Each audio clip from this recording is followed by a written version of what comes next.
Ada's lungs burned as she and Tunda slipped through the dark alleyway. Their escape was far from over. Baba Femi's men were out searching. Tunda grabbed her wrist, urging her to hurry. Ada nodded, trying to catch her breath and think of their next move. Between them and safety was an open road, making their next decision critical. Ada couldn't bear the thought of waiting. Tunda led her to hide behind abandoned market stalls as Baba Femi's men ran past, searching for them with heavy footsteps. After a tense moment, Tunda pointed toward a broken section of the fence leading into the train yard. That was their way in. Just as they made their way through the fence, they heard a voice shout behind them. Baba Femi's men had seen them. Tunda shouted, "Run!" They dashed between train cars, scrambling motion as their hearts raced. Tunda spotted an open train car door just up ahead.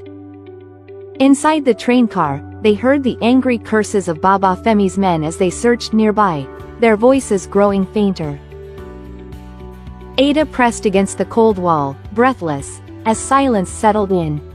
"Did we lose them?" she asked. Tunda nodded, weary but alive. The train car was cold and smelled of rust and old wood. Ada hugged her knees to her chest, listening to the distant hum of the city. Tunda leaned against the metal wall, catching his breath. "We did it," he whispered. "But where is this train going?" "Anywhere is better than with Baba Femi." Ada wanted to believe that. She looked around the empty train car. Her stomach growled. Tunda noticed, pulled out half a piece of dry bread, and handed it to her. "Here, it's not much." Then, in the distance, there was a low rumble. The ground beneath them trembled. The train lurched forward. They were moving.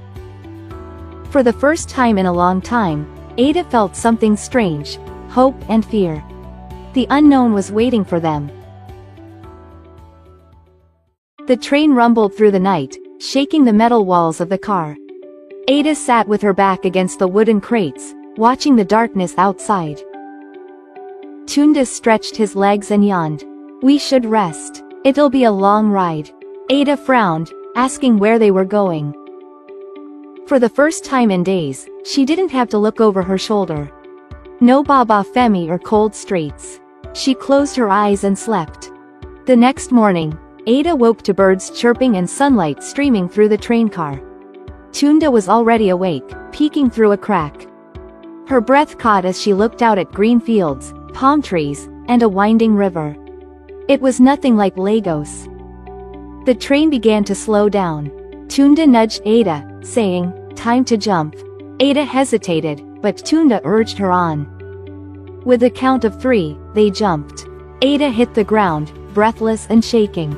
Tunda laughed, welcoming her to her new life. They sat up and looked ahead at the open land, realizing their escape was real. But now, the real journey began. Ada sat up, her body aching from the fall. The train continues chugging away, leaving behind a trail of smoke. It was gone now, just like Lagos. Tunda stretched his arms, grinning.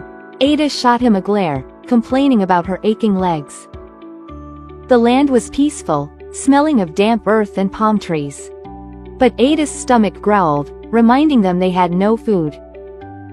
As they approached the village, Ada noticed children laughing and women chatting in a language she didn't understand.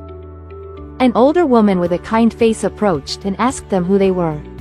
They replied they were travelers without parents. The woman invited them in, emphasizing that no child should be hungry. Ada felt a spark of hope for a new beginning. Ada followed the woman through the village, her stomach twisting with hunger and nerves. People turned to stare, whispering in a language she didn't understand. Tunda leaned in, whispering that the villagers were talking about them. Ada rolled her eyes, already knowing. The woman brought them to a small hut with smoke curling from the thatched roof, carrying the scent of roasting corn and something spicy. Inside, an old man stirred a pot over the fire. The woman offered them food, but Ada hesitated, wary of kindness that could come with a price. Despite her caution, the food was irresistible. Tunda devoured the meal while Ada took cautious bites, flavors exploding like she had found home. The old man asked what city children were doing there. Tunda explained they were travelers looking for a new life, making Ada anxious.